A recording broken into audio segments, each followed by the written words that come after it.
Okay, folks, good evening all. Here we are once again to our weekly video call. I'm delighted to say this week we are joined by Ulster's #1 fan, heavily involved in Ulster rugby and knows everything Ulster related. So glad to have Gregor on the call tonight. So welcome to the chat, Gregor. How are you, Gregor? Hey, Greg. Welcome. You're keeping well anyway, you are? Yeah. Good. Also on the call, as usual, we have Peter Burke, the elder lemon of the group. Peter is so old, he was recently at an auction and 3 people bid on him. Also, we have Sarah, who's not feeling the best this evening, but you'll struggle through, won't you? It'll be all right. Yeah, I'm not hungover though. That's the main thing. Probably better than you look hungover. Claire, who's joined us again after a little bit of an absence. Good to have you back, Claire. Thank Good to see you again. Yes, welcome back, Claire. And Danny Brosnan, who's fresh after getting his IQ test results, and thankfully they come back negative. So we're good to go. So, folks, I'll get you back to that right now. This won't be a ping pong here now. Go on, Ella. So, folks, James, go on ahead, Danny. Go first. James, it's glad to know that you support teams who celebrate the new cowboys that have come into the trophy cabinet every year. I'm glad that you hold a big party for all that and stuff like that. So I leave you get back to your hosting now. Because Munster have so little cobwebs in their trophy cabinets. Loving the haircut, Annie. Loving the haircut. And Yeah, don't forget Peter's haircut. Were you fucking licking out plugs or something before you came on here? No, that's just the way it looks, Peter. It looks good. See, I've enough here to work with now, There's plenty of hair to run the hands through there and stuff like that, I'm just taller than my hair. I keep saying that to you. I'm just taller than my hair. Right, go on. Sorry, James. Right, No, kids, you're settle down. Let's talk a bit of rugby, folks. Bring it back into order there, James. We're going to bore the tits off anyone who's still listening at this stage. Gregor will regret his choice of joining us this evening if we don't start talking rugby fairly soon. We going to kick off with the first match of the weekend, and the predictions from that was Munster v Ulster. Peter Burke, you predicted a draw, and then I pressed you and said it would be Ulster by 12. Yeah. Then we had Richard, who unsurprisingly went for Munster +7. I thought with home advantage, given the home advantage would be 5, I said Munster +5. Peter Martin, who's not able to join us tonight, said Munster +10. Danny went for Munster +3 to 5. And Sarah, you went Munster +7. So other than Peter Burke, who is famed for his inaccurate predictions, got it bang on this time, almost to a point. But I'd like to go to Gregor on this one as our guest this evening. Did you see the match? Were you at the match? And what did you make of it? I watched it. It was all right. After South Africa and all that thing, you do not know what to expect. Like in terms of the Munster, you'd expect the Munster to win with that, but they do not. The Munster do not look like they might not get like Europe. Like that could hurt them from the end. Like that could move on the big players. Like teams could come looking for them. Like the money could not be coming in. Like big crowds in terms of that. You might not even get the other competition, like the Challenge Cup. You might have to go in that, which you might have to go to Russia or something like that. Just we had experience of going to Russia back in John Muldoon's time, and they were nearly frozen to death over there. But the match in Thomond Park, did you? I remember seeing that match, right? Yeah. Rosin, it's not your goal. You shut up. So Gregor, Justin, what did you make of the match? Had you any thoughts on it? A few players stood out. Tom Stewart stood out. pity that he's not involved with the emerging Ireland team, which we'll probably get into a bit later with that New Zealand game. Pity he's not like Roy Sutherland on his debut stood out, few turnovers, which he could be like, if we do not get the boy who I'm not going to mention, which probably been mentioned on a few forums, then he could be the man to replace a few props. Yeah, He's a good good player. point. Could, Yeah, could, yeah. could stand up. Yeah. Yeah.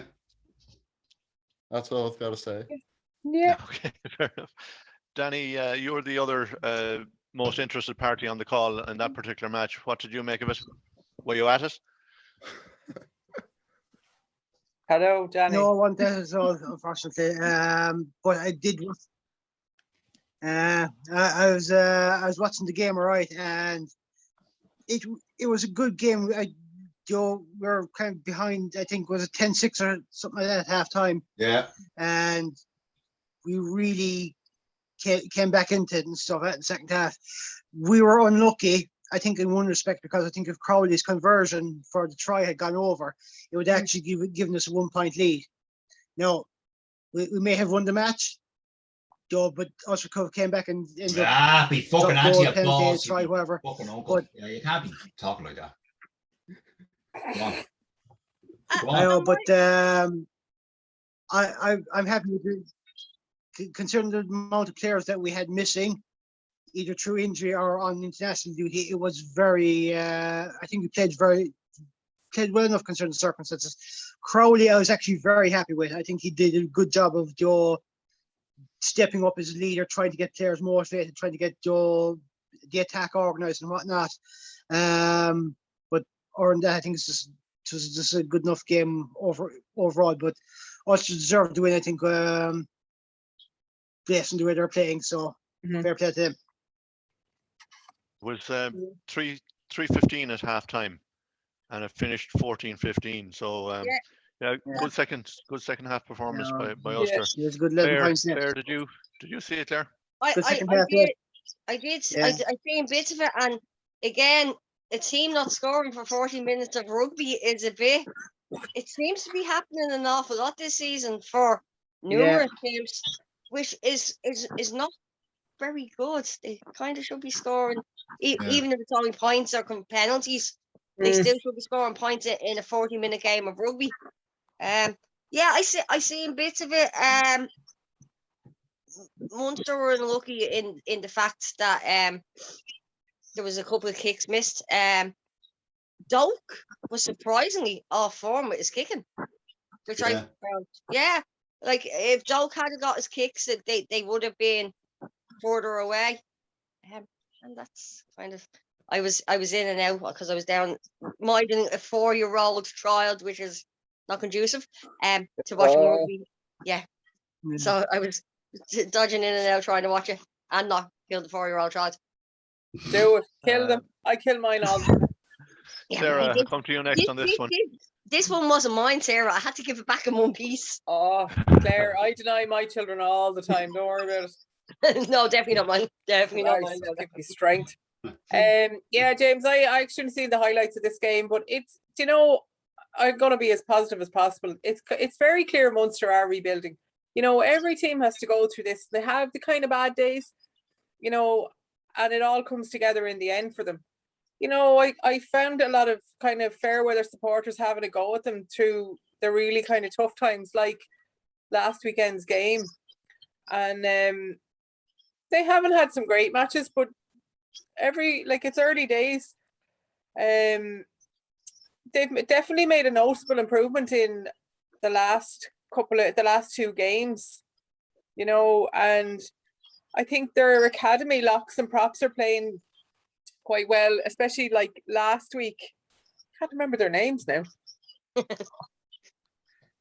No, it was definitely their front rowers were they're obviously academy, but I thought they did attack. They only lost by a point, but like everyone else has said, to come back from a scoreline like that, they did attack with ambition. They were very much recovered well in the second half, because it has been hard to watch them over the last couple of weeks. you know, and I'd like to see them come back to the good club that they were, you know, and kind of put it up to the other provinces. I, like Claire said, Doak, I just didn't think he showed up at all. He's a bit like myself at the moment. He's here, but he's not there. He didn't have a great game. No. Peter, did you get to Yes. see it? I did. Would you like to share your insights? with us? No, I do the dramatic pause, James. Yes, I did. Yes. Interestingly, that Ulster had a yellow card. Izzy, he was only on the pitch. He got sent off at the 63rd minute for. Attempt to say his name. Are you going to attempt to say his name, Peter? No, I'm not. Fuck off. It's Izzy, right? So we just leave it at that. A cynical play to stop the quick penalty. But I think if that yellow card had happened, it happened in the 63rd minute. But if he was sent off at the 33rd minute or something like that, I think the dynamic of the game would have changed somewhat. But I still think, I mean, did Ulster deserve to win? They on balance, they probably did. You know, what did you say, James, was the score at halftime? 3:15 at halftime. Yeah. 3:15. Okay. I mean, look, it's again at the very. I think our first show of the season that we said that it'll take a team 5, 6, 8, 10 games to get into their rhythm. It's the same for all teams. It's the same for Munster. It's the same for Ulster, Connacht, Leinster, all of them. That particular game, it wasn't a fantastic game of rugby. It was exciting, you know, towards the end because there's only a point in it, but it wasn't a fantastic show of rugby skills or anything like that. You know, Zebo coming on, he flicks a fucking pass out to Daly and Daly scores. Zebo gets the fucking credits. He's still fucking shit, you know. So let's not. I wouldn't dwell too much on this particular result for either team, for Munster or Ulster, even though they won. There you go. Yeah, I think Ulster may have had a little bit of a hangover from the shits. The norovirus they had would just stop. The noro? What the fuck is the norovirus?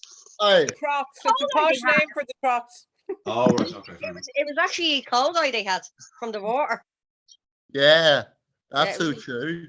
We had a doctor. We had a doctor on our show called the Ulster Rugby Random Show, just so we plugged to all Ulster fans. But we had a doctor, and he told us all about it. Yeah, it was E. coli from the water in Durban. You're advised not to go near water in Durban. Yeah, it's shared everywhere. I think. Yeah. Oh. Right. Yeah. Okay. So there was also a suggestion that maybe teams, like if there's an Irish team going out there, bring your own like dietitianist. Yeah. Wow. You can't bring your own dietitian, Gregor. You'll end up fucking riding her. Well, not only the South Africans do that. Yeah. Although they're all happily back in love, so it's all right. They're all in Dublin now, aren't they? To be honest, Yeah. Ooh, is the dietitian in Dublin? Yeah. No. Get up that garden. Go on, Erla. James Grennan.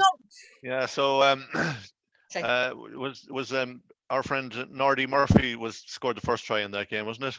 He got over after about 4 minutes. Nordy Murphy, which was a good start for him.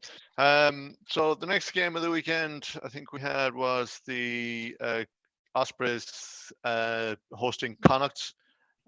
Peter Burke, you went to 10-15. Yes. Winning margin on that one.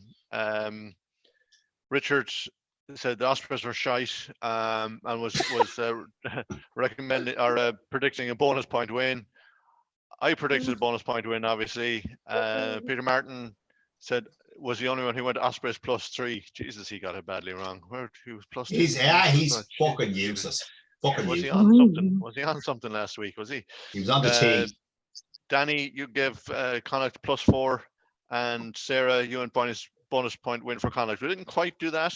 Didn't quite do the bonus point win. Was 12-14 at halftime. Well, it didn't look like a James after 10 minutes. It didn't. No, we were 14 Yeah. 12-0 down after about 10 minutes. A couple of soft tries. The first try I would have to say was short. I don't know how that was awarded at all. Tombury again, he had a great game other than getting his yellow card. Hawkshaw and Blade, they were outstanding for me. Game finished 12-22 to Connacht. They dug it out in the second half. Gregor, I'll go to you again. Did you see this match? No, I was out. Sorry, I was out. You were out enjoying yourself. Fair enough. Yeah, I was Lad. out. But I saw the highlights. Come What- here, Gregor. what do you make of Did you get a kebab? No, I was out at somebody's house. What did you get a kebab? Did you get chips or something? What No. Did you get curry chips or House- something? No, House party. Nah, it was somebody's something, a special something. Oh, okay. I Oh, watched the highlights like yesterday. 'Cause Oh. they're- very good. Hold on. Did it not end up 1922? Yes. Yeah, it did. Yeah. It was 1922 That's to fine. Osprey. Well, what did Brennan say? Brennan said No, 12, I said 12. 12-22. Ah, yeah, yeah. 19-22. We had a one at that stage anyway. So Will you stop looking at Brennan's? That's what I Brennan. was thinking when you were saying 3 points. What was you thinking? I was like, there was only 3 points in it. Yeah, will you Yeah, stop? Will you stop fucking adding points on Yeah. that they would? You know what I mean? Like that's Well, Gregor, did you have any comments on the highlights that you saw? What did you make of it? Colin just about sneaked it. Fair enough. No, Shots fired. Shots fired. Ospreys. No, Ospreys are seriously improving a bit. Just a bit. They are the fucking whole improvement. Gregor, would you get away the fuck? They're This all team- bollocks. Were you drunk watching the highlights? Yeah, what No, do you He was do? out partying. He was still hungover. Were you fucking halfway through a No. 6-pack and a kebab? No, Watching that fucking give match? credit here. Give credit to them. They actually took the lead and then they did the Ospreys and lost it. They did lose it, yeah. I did. Claire, did you see the match? I didn't. No, I seen bits of it again, trying to run after a 4-year-old child. Screaming at you. So just seeing bits of it. I seen the first 10 minutes, and when it was 12-0, I kind of went, oh, what's going on here? And then when I turned it back on again, it was like 22-19 towards the end, and I was like, oh, okay, must watch the highlights, but never got a chance to. Fair Good enough. man, Grant. Fair enough. Fair enough. Danny, did you get to see it? Yeah, I saw a good chunk of the match here and there, right, anyway, in bits and pieces. I thought Connacht had kind of shot themselves in the foot a little bit in the opening 2 minutes, but I said in the group chat as well that sometimes that quick start though it doesn't exactly pan out though over the game long term and stuff like that. But fair play to Connacht though, when a lot of the chances they did have, they did take, and they did earn that win. Carty, I think, was good. Was it Thornbury as well? I think was playing. He got caught up anyway. I think he's definitely proven himself that Joe has major assets for that pack in Connacht as well. Anyway, but no, fair play to Connacht. They took the hits early. They conceded a few tries, but rallied back great. So deserved that 3-point win. Okay. Sarah, come to you next on this. They were like Connacht were 12-0 down earlier on. It was a slow start, as you were saying earlier, James, but turned it around brilliantly at half time. In fairness, to a lead of 14-12, as you said, after scoring that second half, the replacements basically sucked the momentum out of to go on and score 2 more tries. I thought the Ospreys kind of dominated the last third of the game. And that's when Connacht should have really taken the opportunity to push for that bonus try. Hopefully that miss point won't hurt them kind of later on in the season, really.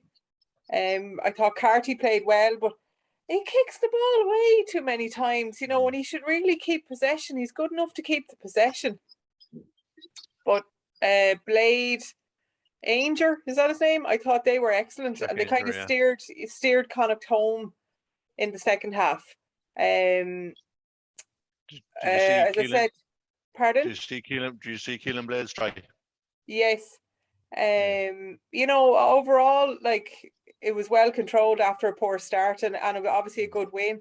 But you know what I wanted to ask was, what was with the lack of angles on that disallowed try? I thought I was looking at the TV They're in wrong. Wales. They're in Yeah. Wales. They've no cameras. They've only one camera.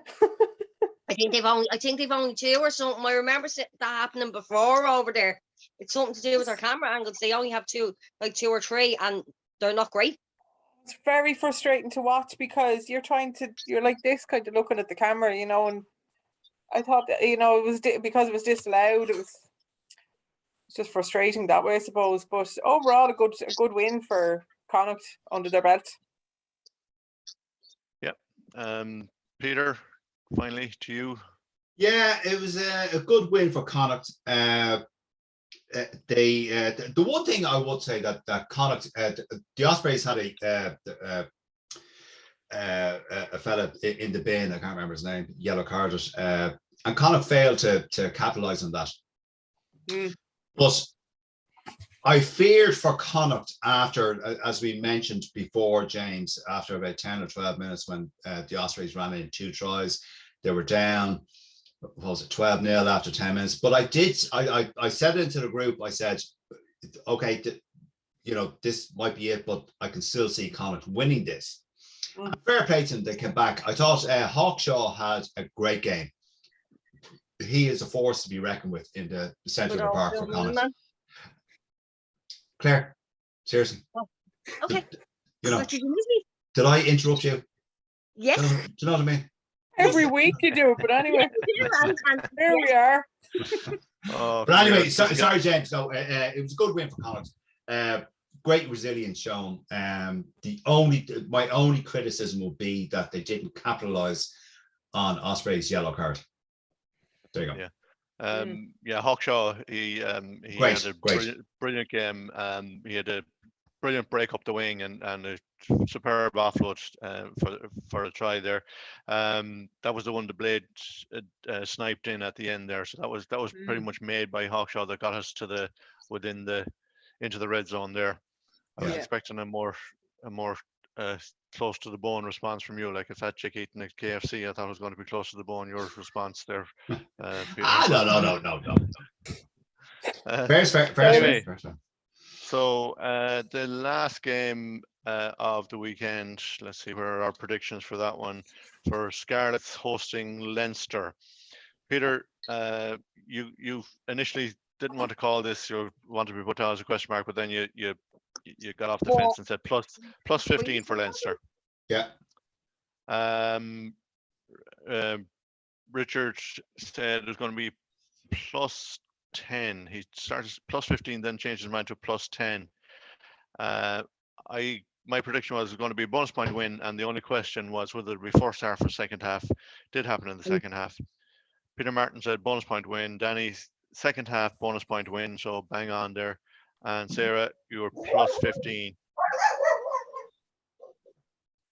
Who's that? That's my dog. The bangers are going off. I'll be back in a second. Hold on. Go ahead. So at halftime we were 5-14 at halftime to Leinster, and it finished 5-35. Again, another 40 minutes of rugby with no score for a team. Gregor, did you get to see this one, or were you still out celebrating? No, I was with I was out at a play. That's very highbrow stuff altogether, Gregor. Yeah. No, I read something about, what was it? A try law which was pushed in one of those that could have been involved in the Leinster group. I mean, the Leinster match. What was it? There was a try law which was posted about a player's in touching the goal when he's not holding the ball. Essentially, that was one of the tries that could have been allowed, apparently. So basically, what I've noticed is on this site I'm using, it doesn't tell you how many cards, which is good for Scarlet's perspective. Yeah. So, Claire's back. Oh, Claire's back. How are you doing, Claire? Sorry, the fireworks are still going off, and Oh no. one went off outside. It sounded like a bomb going off outside the front door. So the dog took a little bit of offence and Oh. decided to go running. So, Claire, are you going to the Glasgow game? what Glasgow game? What are we on about? The Leinster 2 game? weeks. 2 Yeah. weeks? 2 weeks time. Oh, okay. Yes. Yes, So I have to buy you a fucking spice bag, do I? you had to buy me a spice bag and a vodka and coke. And the There you first go. one, Paul. Yeah. Well, anyway, sorry, go on. Sorry, James. So, come on. Go to the Claire, game did if you're you have- buying spice bags and drinks. I travel up from Wicklow. He's I buying spice might bags. even go to that myself. Yeah. Go on! James, when you're up in January, he'll buy you them. I'm coming up in January. Yeah, definitely so going to come up in January. Yeah. Yeah, Oh, we already wait, have wait. it penciled in. We'll see you then. Yeah, we'll all try. Definitely. Actually, is it that where we're all meeting? That is when we're all meeting New Year's Day. There you go. Grand job. Front of time. No, what I want from you, Claire, is to know: did you see the Scarlets v Leinster game, and what did you think of it? I did. It was a penalty try. It was like penalty try and a penalty try. There was it 1 or 2 penalty tries? Two penalty tries. Yeah, very good. Jenkins is doing great. Vac Adebizale. Oh my God, Still- I can't believe you fucking just said that. What do you mean I can't say? Vac Abba Bazale. Adebizale is his name. Abaladze. I don't know. I can't remember. I used to call him. Yeah, know well, me stop with it. fucking asking me then to say fucking Izzy. Fucking Yeah, I know. Badoo. How are you? Vac- How's your Ellen? Vac played very well, and well done for him getting picked for the Georgian team. The Jordan team. Georgian. Georgian. Yeah, that's what I said. Georgian. Did Georgia. someone say gin? Georgian. Go on. Hey, Sarah. Yeah, good game. Namibia. As expected. Porky, were you don't. sick last week when you said that? When you said you didn't know who was going to win? As Oh. expected, they won pretty convincingly.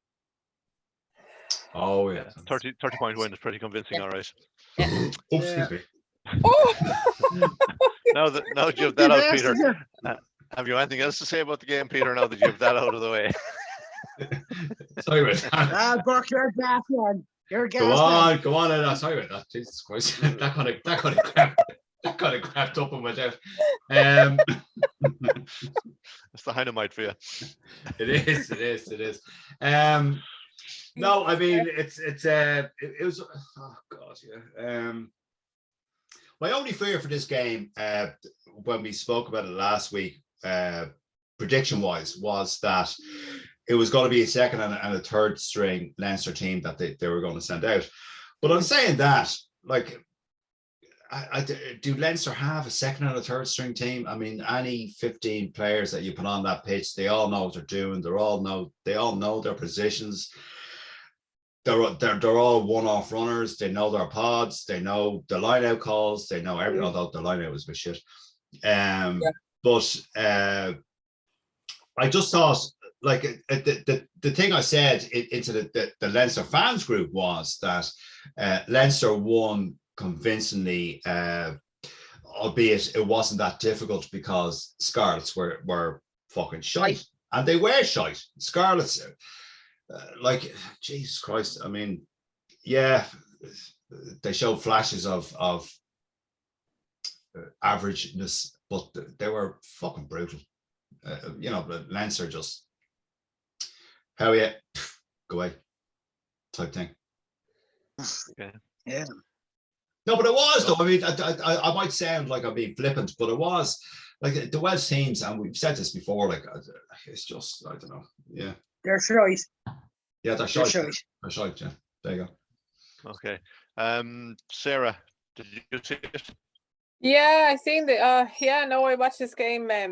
Reese Ruddock, and Ross Byrne were immense in this game. And they really led the way. Reese Ruddock was massive in the game, and I think Dave Carney, glad to see him back. He showed a bit of maturity as well, to the squad. Scarlets, they tried to show up and kind of put the frighteners on in the first half, but I would just stop. Like, Christ, seen more scare on Halloween night, like, you know. But their discipline really let them down. You know, their cards took their toll, and then their bench just was pure shite. And then it just kind of faded out from that. But it was good to see a couple of the Leinster debuts. You know, it's always good to see any debut player making an appearance on the pitch, and the young players coming off the bench. But I tell you, you know, there was a time where you'd go to West Wales and you'd always think, oh, it's a tough place to play. Jesus Christ, not anymore. No. You know, it wasn't long ago. You'd be like, oh, Christ, Scarlets, you know, Glasgow, any of those, didn't show up. But that's about 10, 15 years ago, though, Sarah.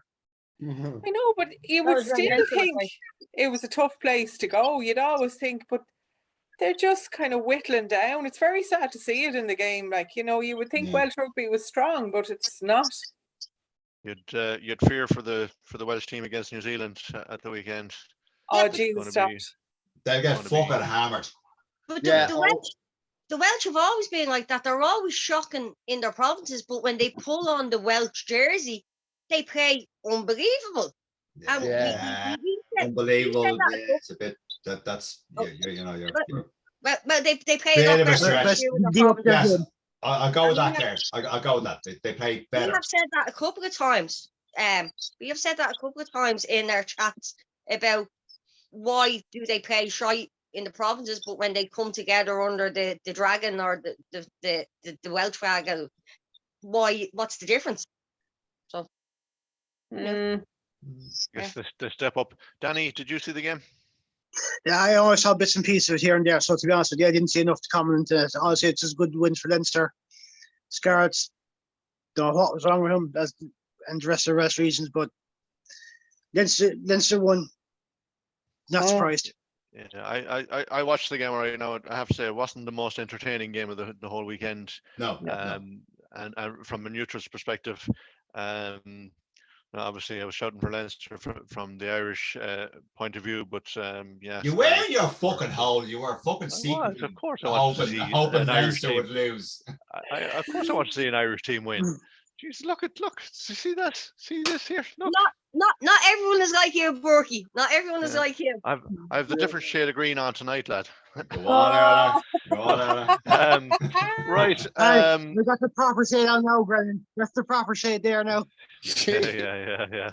That's the Kerry green.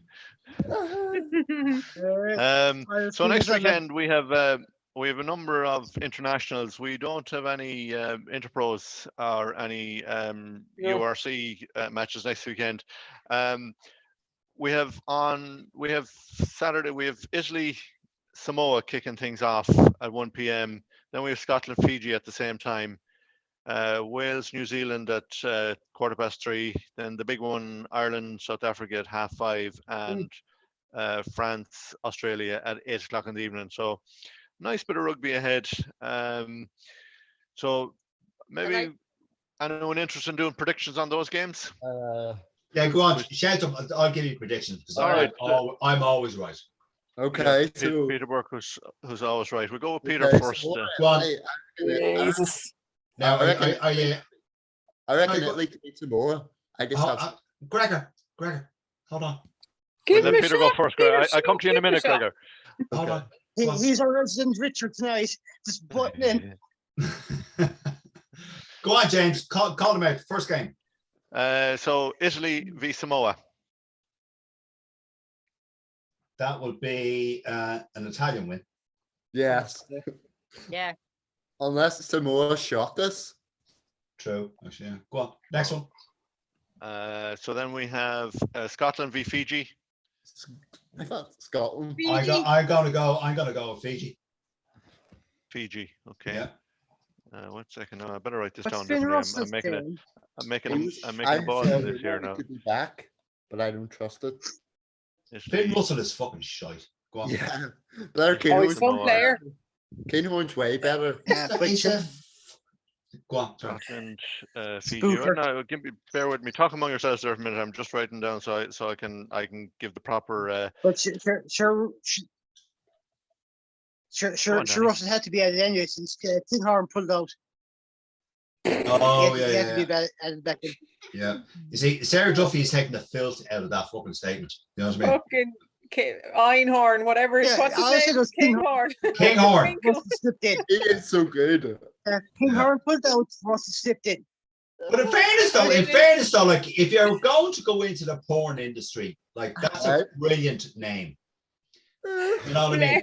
Kinghorn. Like Steph Yeah, Patrick or whatever it is, Kinghorn. Like you couldn't make it up.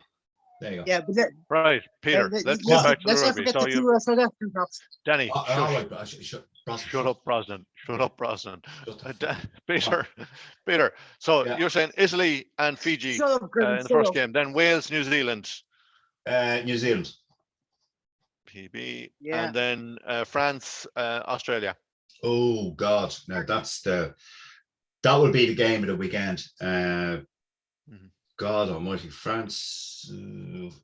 I'll go France. Okay. Gregor, I'll come to you next. Between Italy and Samoa, who do you think is going to win? I said Italy. Italy, yeah. Yeah. And then from Scotland, Fiji, who do you think? I fancy Scotland just with the Murrayfield crowd behind them. Scotland, okay. And That's if the then Murrayfield crowd can get there with the train strikes. But here, Yeah. the Scottish players can make their own noise though. that's true. That's true. And then Wales, New Zealand, Gregor, who do you think will win that one? I reckon all Blacks. All Blacks, all the way. And then France versus Australia. France should be just too strong with. Okay. Sarah, we'll come to you next. Who do you think between Italy, Samoa? Italy. Italy. And Scotland, Scotland, Fiji. I'm going to give it to Fiji. Just Okay. for the crack. And Ireland. Oh, did I ask you about Ireland, South Africa? I didn't. No, ask you that. didn't. We'll No, you didn't. I'll ask you about that afterwards. I come around to you all after that afterwards. Sarah, you're Fiji. You're giving it to Fiji on that one, yeah? Yeah. And then Wales, New Zealand. Do I even have to ask? You know, do you know what? No, not Wales. New Zealand and France for the last two. And France. And so Claire, what do you think? I'm going to go. Just totally out of left field. Samoa, Fiji, Wales, and France. Yes, Claire. Oh, you're such a drama. I was like, well, And no, France. Just because he's taking the crown off you, Burke, doesn't mean you have to be jealous.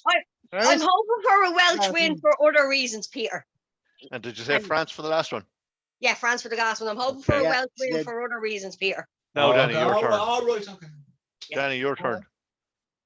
Italy, Samoa. Oh, I'll go. All right, I'll go Italy, Scotland, New Zealand, France. No, yeah. Yeah. And I then was listening, Peter. I was listening. I think I'm going to go for Samoa on that one, Yeah. just to be difficult. Just join me, yeah? So go on, James. Who are you going for? Yeah. Scotland, Fiji. I think Scotland might just win that one. They're at home. Wales, New Zealand. Well, we all know what's going to happen there. That's a New Zealand win, handy. And I'm going to go for Australia v France. I know they're playing away from home, but just to balance the books. Now, let's talk about Ireland, South Africa. Peter, what do you reckon there? What does your head say and what does your heart say? Oh God. The team that South Africa picked, it's a bash up front, and plus they've got 6 forwards on the bench. And Colby is back as well. Oh, Yeah, he is. Yeah, he's all right. He's not great. but they've a 6-2 split on the bench, which always intrigues me at test level rugby, that you'd have 6 forwards on the bench. Looking at the team, they are going to try and just they're just trying what they'll try and do is a typical Safa. They'll try and bash us up front. They'll do it for the first 20 minutes, the first half even. They might do it. They might get a try, they might score 2 tries, but they won't be able to keep it up. Then they'll in the 60th minute, they replace the entire front row with their bench, and then they might bring on who's their number 8. I'm trying to think who the number 8 or their 6 or their 8 they'll bring on it probably the 65th minute. But I would imagine what's going to happen is, as I've said, they'll go at us physically. We will absorb that for the first half, first 30 minutes, whatever, and then we'll go back at them. And I think we will win that. It won't be an easy win, but I think we will win it by probably 8 to 10 to 14 points. Oh. Yeah. Plus 10 to 14. Yeah. Wow. Okay. Sarah, what do you reckon? I, like Peter said, their bench is fairly solid, and they have a couple of turnover machines on the bench and off the bench in Smith and Marks. I think the Springboks think that they know Ireland, they'll try to bash them up down the middle. And if Ireland play like that, it'll play right into the Boks hands, the Springboks hands, and that's exactly what they'll want. But I think Ireland are going to only be able to do that if the Springboks show cracks in their defence. And like Peter said, you can wear them down. I don't know. I think the game will actually be decided on the scrum. Both packs come into this, there's little or nothing to separate them. But I think it'll be down to the scrums and the mauls. I really do. I think it'll be a 3 to 5 point game. But I know a couple of weeks ago, it was Sexton was doing, they were all saying, we have to use that number 1 ranking as a complete weapon against them. We have to step up.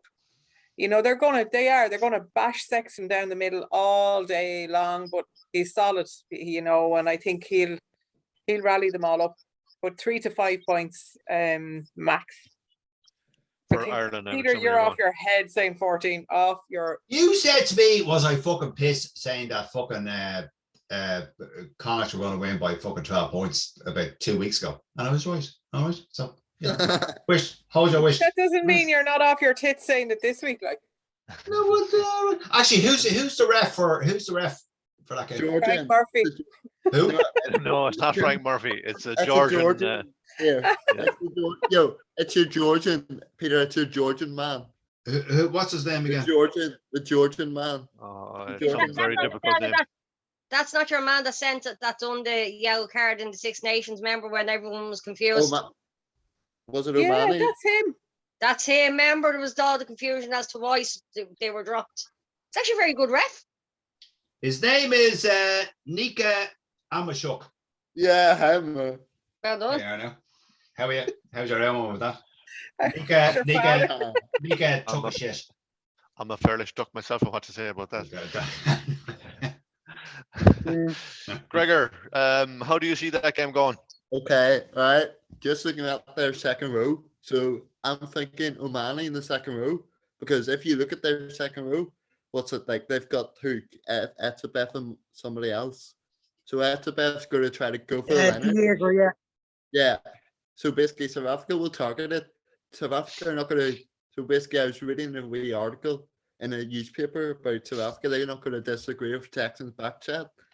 So we need to win our lineouts. Just kick the points when they're offered. Just try to build a lead against them with a wholesale crowd. Just try to get the crowd inside. Yeah.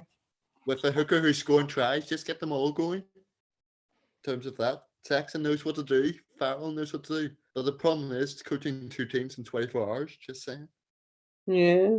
having 2 What- teams in 24 hours to coach is a difficult thing, I feel. Yeah. So what do you think? Ireland win, South Africa win? Yeah, I reckon Ireland win just about. Yeah. And points wise, what do you think? About Will we 3. win by I much? reckon 3-7. Just 3-7. just 7. Claire, what do you reckon? I think I think it's going to be very tough. I think the South Africans are going to target Johnny. I think. Are you okay there, Peter? Yeah, I no, think go on. I'm just reading the teams here. I think they're going to target Johnny, and I also think they're going to target Andrew Porter. maybe. Yeah. I think it's going to be very tough. I think Ireland will nudge it by 3.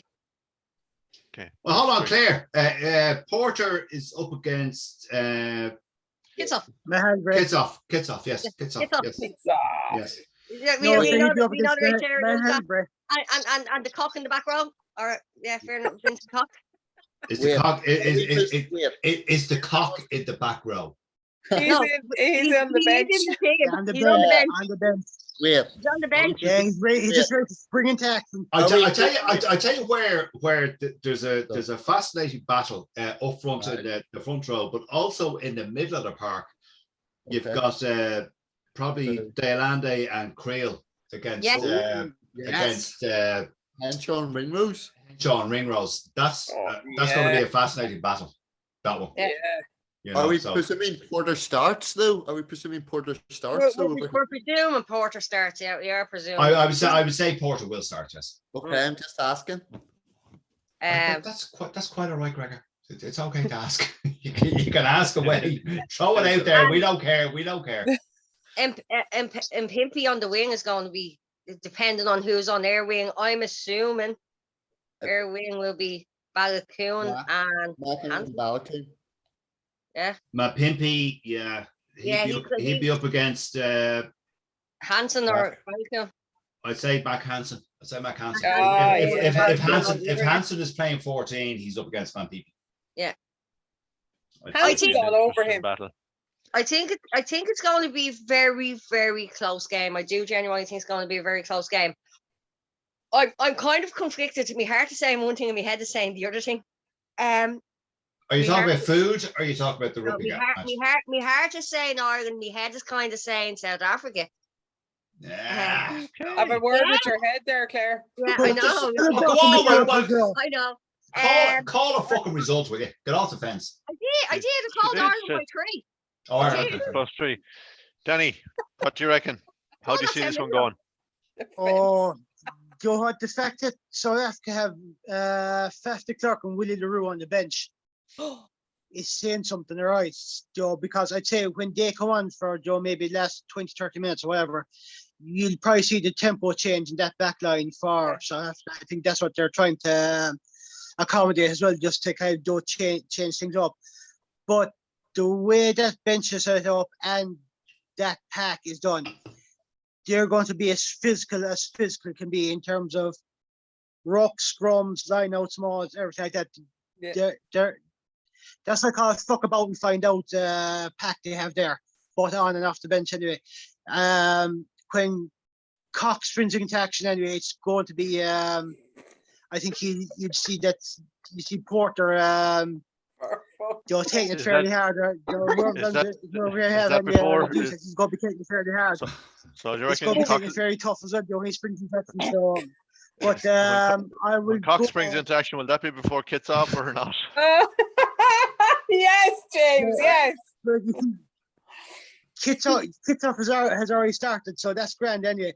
And once Kits off comes off, it's your Cox springs into action. You know, that's when you see that happening there. You know. Right, But Danny, I'm going call to it, say call Ireland it. 5 points. How many? Fucking Five- nightmare five to points talk Ireland. about By Yeah. 5 points. No, Plus we beat them by 12. I guarantee you now. I tend to agree with you, Peter, I- because I- I think I'm I think going I think this is going to be an interesting game. Yeah, I agree that South Africa are going to try and boss us around the pitch, but I think we're going to use the wings. We're going to get the ball out to Hansen. We're going to score a couple of early tries, and I think we're going to win this by 14, 15 points, I think. Yeah, I'd agree with you. Yeah. And the fact that the clerk is on the bench as well. I don't know why he's on the bench. I mean, They see him as an James impact Temple, I player, think. I'm guessing. James Impact Temple. player. Impact player. Hendricks is starting at 9. But I don't know why that is. Yeah. Anyway, there you go. Yeah, it's I think Gregor, you're right that Faf is he's an impact player, but he's some impact I think he'll have when he comes on. He'll probably come on around the 60-minute mark. Yeah, but you see, James, if the clerk comes on and if Farrell plays his game right, he'd bring Murray on the same time. Now I wouldn't have Murray to start, but I bring Murray on to counteract the clerk, because the two of them are quite similar players, to be honest with you. You know. So anyway, we shall see. Come here, is anyone keeping time tonight? Peter? No, I've no fucking idea. I don't know where the clock is in this. Just fucking- about saying, We're about 50 minutes in, I think. 50 minutes in. All right. About 50 minutes in. Okay. There's a couple of other things wanted to talk about as well tonight.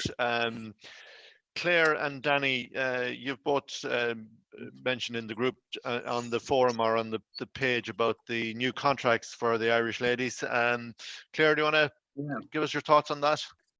29 new. 29 new contracts for just while we're talking about women's rugby. Can I backtrack to something? Women's World Cup semi-finals are on Saturday as well, for anyone who wants to watch them. What time would you know, perchance? What time? 3:30 a.m. Saturday morning, England take on Canada, and 6:30 a.m. Saturday morning, France take on New Zealand. I'll miss both. I'll be fucking comatose. Yeah, we know that. Just anyone wants to see. I'll be up for the second one. I might be up for the second one. But go on, let's get back to the. There's a couple of notable omissions of some of the key players who have selected not to take up the contracts. Yeah, there is one or two. Well, obviously the girls in England haven't taken up their contracts due to issues, but there are one or two notable that didn't take up contracts due to what was being offered versus what they are doing at the moment. It's actually better for them to stay amateur, because some of them are in very high paying jobs, or training to be in high paying jobs. So it's actually better for them to stay, which is it's kind of I'm thinking going that it should not be like that. It should be that not that our best and our brightest are being offered. Some of the contracts were as low as €15,000 a year, which is it's scandalous. It's like I'm nothing against, but on the social welfare, if you were on the social welfare on the standard single person's rate, it's about €12,500 a year. So for an extra €2,500, people are being offered professional ladies rugby contracts. Shocking. It's shocking. It is shocking. It's a step in the right direction, which is always good, and a step in the right direction for women's rugby. But it is shocking that some of the minuscule amounts that were offered to some of the ladies. And the players who haven't signed up that you know of, do you know the names? Can I plead the fifth one? You can, yeah. I actually have some names here, right, for people that didn't take up contracts that I know of here. There is Adele McMahon and Hannah O'Connor. There is Aoife McDermott, Nicole Cronin, Emer Considine, Nicola Friday, Sam Monaghan, Christy Haney, Chloe Pierce, Katie O'Dwyer, and Niamh Jones. So that's our captain and our player of the year from this year that haven't taken up contracts. But if you look at some of the players that are here, a lot of those players that were given the 15 contracts are actually an awful lot of them have been involved in the sevens rugby lately as well. You have Bevan Parsons, you have Amy Lee Murphy Crowe, Lucy Mulhall, Brittany Hogan. I think you've got that I can think of anyway. I think there's a few more here and there. Stacey Flood is another one. Yeah. But the good thing is Linda Dujang has been just taken up a contract along with Enya Breen. And Brittany Hogan's in there as well. Eve Higgins has been signed up as well to a contract, and Dana O'Brien, fly half we had over in Japan, was playing very well. She signed up to the contract as well. We have two very good flankers signed up as well in Dorothy Wall, and I think this one will come good now. And why she's been playing well so far is Maeve O'Leary. So I mean, like, we have good players, but I think there's an awful lot of sevens players in there in that 15 squad, which could be problematic. There's a lot of sevens tournaments going on. Whilst there's the laptop 15 is players going as well. Sorry, Gary. I thought I figured we'd lost you. All right, good to see you back in. No, we're just the laptop's charging. So we're just discussing the new contracts. Danny, you're saying there, yeah, and Claire, there's probably a lot of reasons why some people haven't taken up the contracts, given how low some of them are. Yeah, with how low they are, and just what Danny was saying, it's scandalous that the girls are expected to be drill players for 7s and 15s. Yeah. But I think, sorry, you go ahead. No, go on. No, I was just saying, I think it's scandalous that the ladies are expected to be 7s players and 15s players, like for the contract. But the men don't do that, Claire. No, the men don't do that. So why should? And we're not getting into like the whole, but it is scandalous that they're expected to cover both of them. There's very few men in the world that will play 7s and 15s. There have been cases, but there's very few men that will do it on such a level. You might see the occasional guys coming over from 7s to 15s or vice versa, but not playing as dual players. I wonder, is it because we have such maybe a small pool of elite women's rugby players in this country that our hands are tied a bit? Or is that down to, and I can personally say I play rugby. We are finding it very hard to get women players involved, to keep women players involved. Is it that the IRFU need to do? I know they are promoting it, and I've seen yourself, James, with the Give It a Try. We're going to try it ourselves, but to try and promote to young girls that they can, if they want, that they can do this and they can make a living out of it, and it can be a job and be a passion. We need to have that vision that they can see it from a young age. We're struggling badly to get players into to our club. Now some of the other clubs around Galway are doing a lot better, and down in Mayo as well are doing a lot better. They have fairly big numbers, but we're struggling badly, and we have a big push on, as you say, to try and get players in. But they need to have that vision to see where it can lead, and if it leads to 15,000 a year, not that attractive, is it? No. Same as ourselves. With my team, we're due to play a match on Sunday, and we'd be lucky if we will field, but it'd be a case of whether we're fielding 12 aside or 15. That's what we are at the moment, and none of us want to give it up. We're trying to drive to get people involved, so that from I'm at a slightly older age now, that my rugby playing days are older, but young girls like your own daughter to grow up and see that they can, and they can be there with the lads, that they are just as good as the lads. That it's not a case of us and them, that it's one rugby, it's one sport, whether you're male or female, and that these are both treated equally. Now, my own daughter has played she's played lots of different sports, but rugby seems to be the one that she just loves. And it's the numbers are so low, we're at risk of losing the girls' team at her age, which would be terrible. Detrimental. But now here's the question. Here is the fundamental question where the problem lies. All this publicity about concussion and people being, players, albeit rare, being diagnosed with dementia or Alzheimer's at such a young age after playing the game for so many years. I think that is a red flag to parents of kids who want to maybe express an interest in playing rugby, and I can see the parents going, "Oh no, let's play football, let's play Wendy ball, let's play boxing, gay Boxing, there's football. more chance. No, I know, Claire. No, I know, but I'm just saying about the sport of rugby. I can see this whole publicity surrounding the legal case that's come down the tracks. What was his name? I can't. Thompson. His documentary that was aired. Steve Thompson. Couldn't remember his kid's name when he was sitting at the table.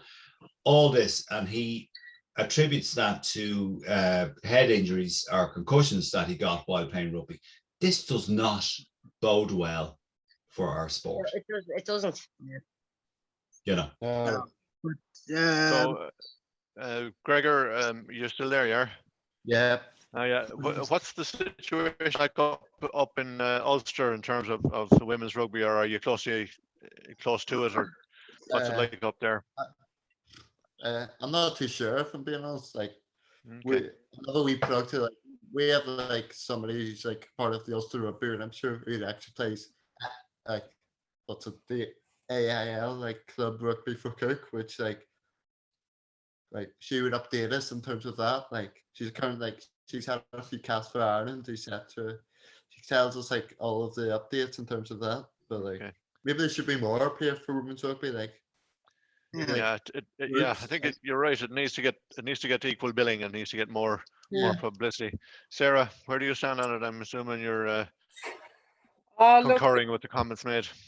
Yeah, like, been there, done that with the injuries and the age and stuff. And I've been there, you know, you go all in, you play all these positions, and then I'm 5 years not playing, no longer, 6 years, and you reap the repercussions of some of the injuries as a female. But the way they, like, I could go on all night, the way the women are being treated and the effort and the shift and the graft they all put in, it's very frustrating. As good as it is, they've been offered contracts, but that's a kick in the goalies, offering them that kind of money. Like, that's giving them the two fingers for all the effort and the mileage. And I will say that they have done better than the men's team. I would say it out loud. They have done better than the men's team. And it's nice to see the likes of Sexton, some of the older retired players, defending the women's side.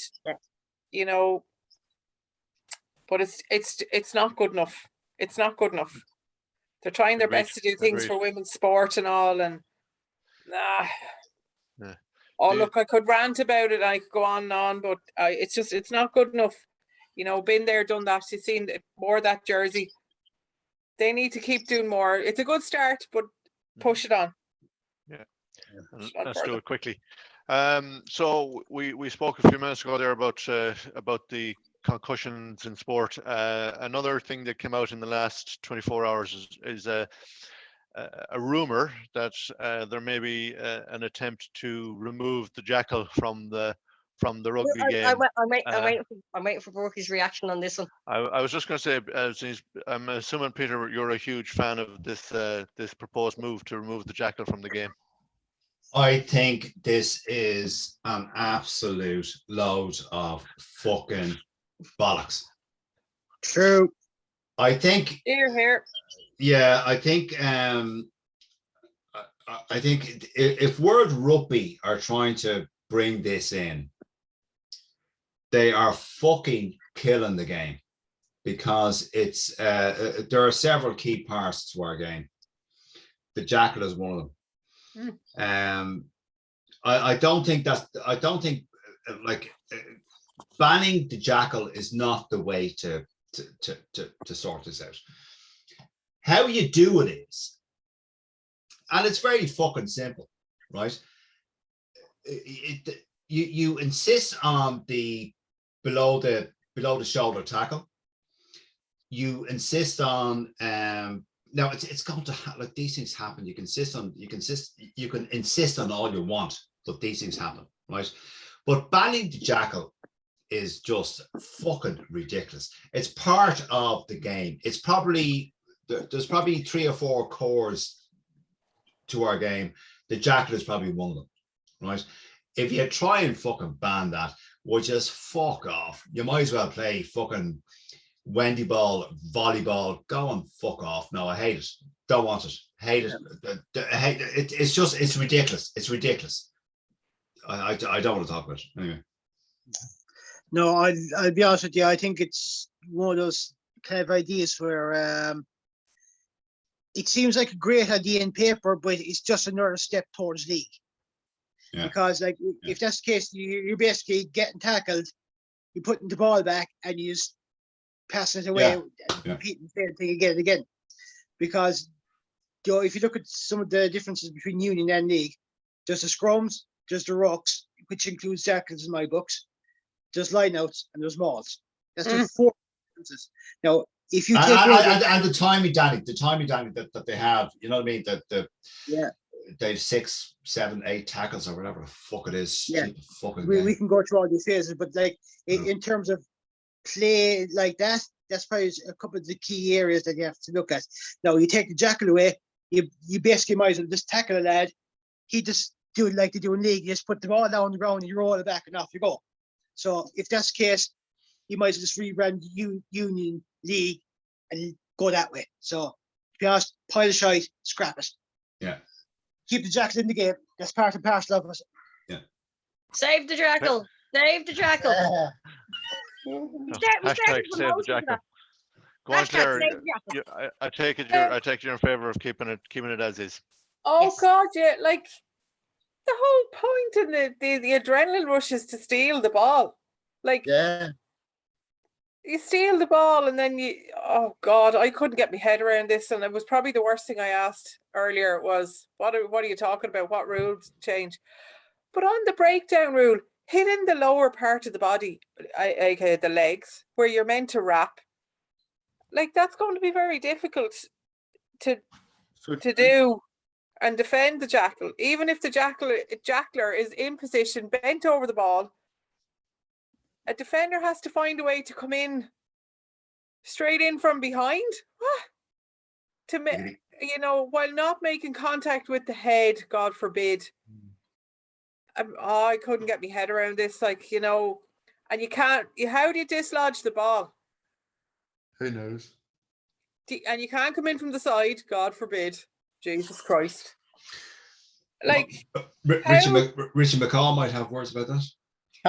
But I was saying earlier, Tyke Byrne is very good at doing it. He comes in shifting sideways, kind of over the ball in a lateral kind of movement.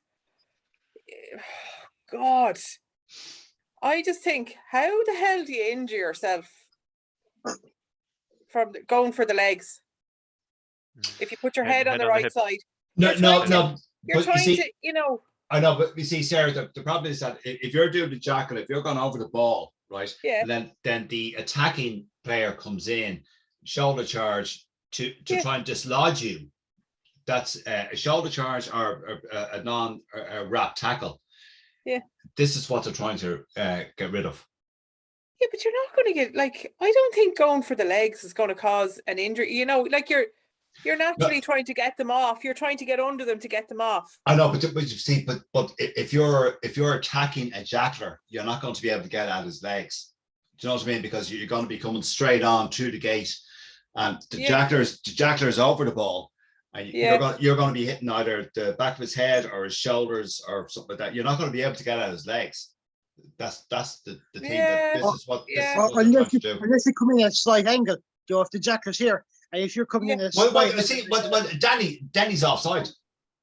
Yeah, you see, that's what I mean. You're right. So how do you come in like that? No, I mean, This is getting very interesting. This conversation. No, but I mean, this is the whole thing. The jackler is over the ball. What they're trying to do is that if you're over the ball, trying to get the penalty for the ref blows it up for holding on. Hold on, you're the jackler. So if you're trying to remove the jackler, what Word Rugby are suggesting is that you get rid of that altogether to prevent the shoulder charge, the no arms tackle, to get rid of the player off the ball. Now you're not going to tackle his legs. You're not going to do anything like that because other than that, it's going to be a penalty. Because the other way, the only way you're going to get at the player over the ball is if you come in from the side, which is you know, obviously should be a No-go. penalty. It's a penalty blown up, but this is what they're trying to stop. That's the thing. Claire, have you anything else to add to this? We're gone way over time, I think. Yeah, we've gone way over time. Yeah. That's what I was about to say. Yeah. No, nothing else to add. I shall Okay. wait with bated breath to see what World Rugby come up with as their next Okay. Yeah. next doozy of it. Let's change a rule just because we can. Okay. Oh, So right. look, Lovely we're going to shout. wrap it up. Going to wrap it up for tonight. Our special thanks to Gregor for joining us on the call tonight. Greatly appreciate your time and your insights. Good to have an Ulster voice on the call for a change. We haven't had one for a Yeah, while. we want more. We want more here. We want more support to the Fines, and also if I can get yourself in here. Yeah, One a well, month you is enough. can. One a month is enough. Honest to God. Yeah, you can fucking wish all you want, fucking Gregor. One Ulster fucking voice. In there. All right, my thanks to all on the call tonight, and folks, if there's anyone still watching and listening, I hope you enjoyed it, and we will see you next week. And again, we are up on YouTube as well, folks. So take care. Good night. Thanks, James. Good luck. See you, And- Good folks. luck. Good night. Go- Good go luck. easy. Good Go luck. easy. Good luck. Go easy. Good luck. Bye.